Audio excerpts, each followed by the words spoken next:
In this video, we're going to talk about creating wealth versus preserving wealth, the different stages when it comes to being an investor. And I share a little bit about where I'm at currently in my own journey with my investing.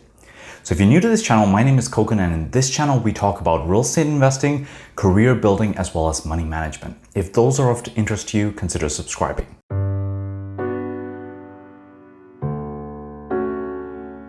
So in my view, when it comes to investing, there are two opposite ends of the spectrum. One is when you're in the wealth creation mode, and the other is when you're in the wealth preservation mode. Wealth creation is more when you're just getting started. You don't have much to work with. You're trying to get into either real estate investing, it can be starting a business, whatever your vehicle is to create wealth. You're in that mode to create. You're learning, you're going to meetup groups, you're testing out different strategies. You're trying to figure out what is your vehicle to get you started in creating some wealth. And to be quite honest, this is the stage in investing when you do have to take some risks. When I was getting started in my investing, I was actually working full time and I was saving close to 75% of my income. I was living at home, keeping my expenses as low as possible.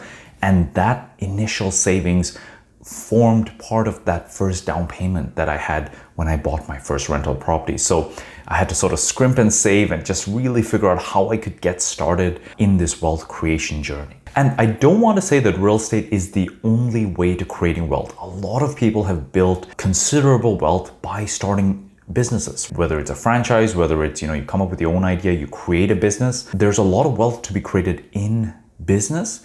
The one thing I will say though, relative to starting a small business, I've heard a lot more success stories when it comes to investing in real estate versus the number of people that succeed on the first try when it comes to starting a business. A lot of people fail when it comes to starting small businesses. Nothing wrong with that. You definitely learn a lot from that, but it definitely does set you back quite a bit if you have to fail a few times before you can, start a business that can succeed. Versus with real estate investing, you can also fail in real estate investing, no doubt about that.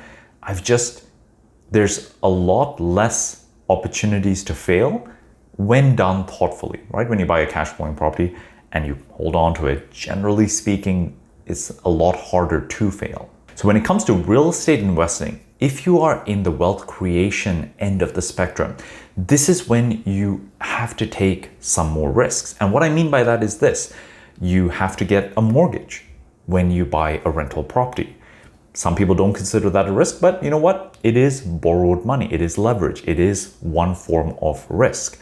Many times, many of the clients I work with have to borrow the equity from their personal home where they live, and that becomes the down payment for their rental property. Again, another form of borrowed money. You may have to get out of your comfort zone. If you live in a city that's expensive where you can't find properties that can cash flow, you may have to start looking further away, an hour or 2 hours away from where you live, in order to find properties that do cash flow and have a good prospect to create that wealth. You may have to manage your rental properties yourself to keep the costs down so that you can have some positive cash flow. Essentially, you may have to work more in this wealth creation journey. And the final risk is you will probably not have a lot of diversification. You're going to be putting all of your eggs in this one basket, and that is kind of the reality. You don't have much usually when you're starting, so you need to put all of it in and take that risk that it works out. All of these sort of risks you take are to get your foot in the door,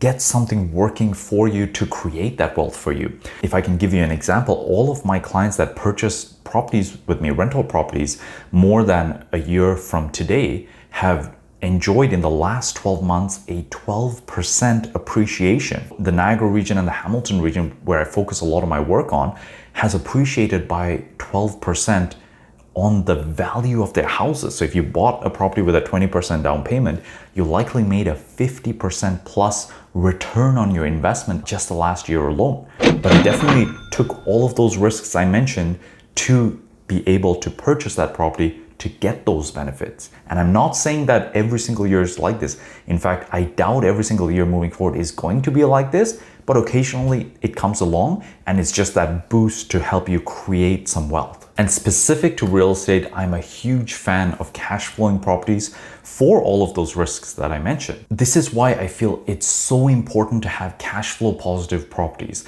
It limits quite a bit of the risks that we are forced to make when it comes to investing in real estate in this wealth creation section of the investing journey. Now, on the other end of the spectrum, if, for example, you bought 4 or 5 properties 10 plus years ago, you may be sitting on quite a lot of equity, quite a lot of net worth, right? Maybe if not that, you started a business that's really doing well, generating a lot of free cash flow. Maybe it's even worth something that you could sell it to some other business owner who'd buy it for a certain amount of money. You may be now in a position where you have built up quite a bit of wealth, and you may be on the other end of the spectrum where now your goal is more to preserve it.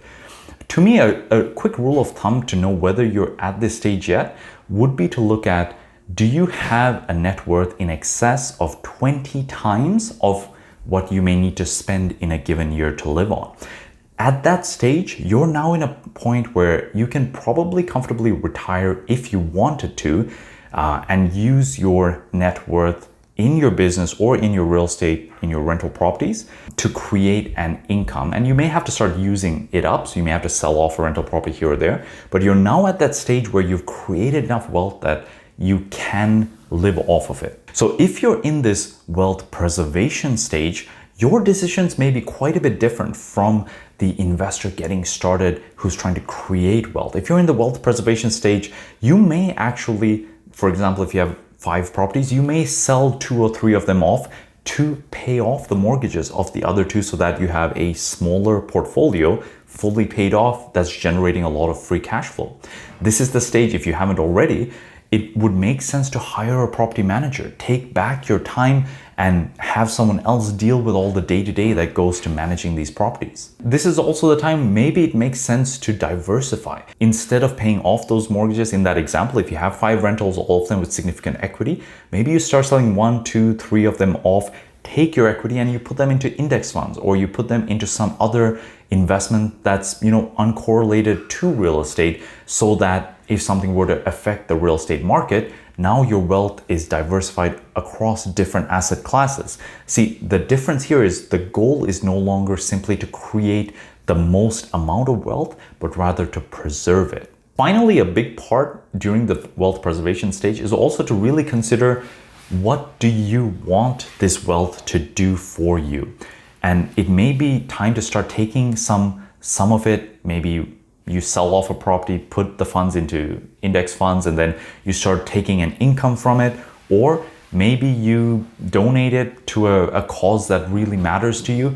Now is the time to start thinking, what can you actually use this wealth you've created for the purpose that really matters to you? These are the 2 ends of the spectrum, wealth creation and wealth preservation.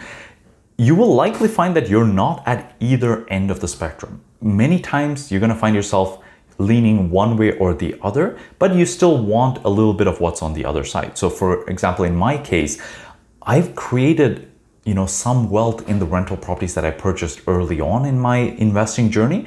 And I'm in this stage where I don't want to risk it all. I don't want to be in the position where I can lose everything. So I'm very intentional about the decisions I'm making moving forward. However, I still feel I'm well in the wealth creation end of the spectrum. So I'm still actively buying rental properties. I'm intentionally looking at how I can grow my rental portfolio to create more wealth for my future, while still having in my mind that aspect of preservation. And even when it comes to diversification, I've just started to take a little bit of my income, as I mentioned in other videos, and put it into index funds. And I think that portion of my investing will grow over time. And in my mind, investing in index funds is definitely more from a preservation standpoint than really creating wealth. Like, they do have the potential to grow and create some good returns, but I really feel that it's going to pale in comparison to what I can create with rental properties. However, it has its purpose. It creates diversification. It's where I can create or preserve some wealth aside from real estate, and that matters a lot to me. So I hope you found this video helpful. Wealth preservation versus wealth creation.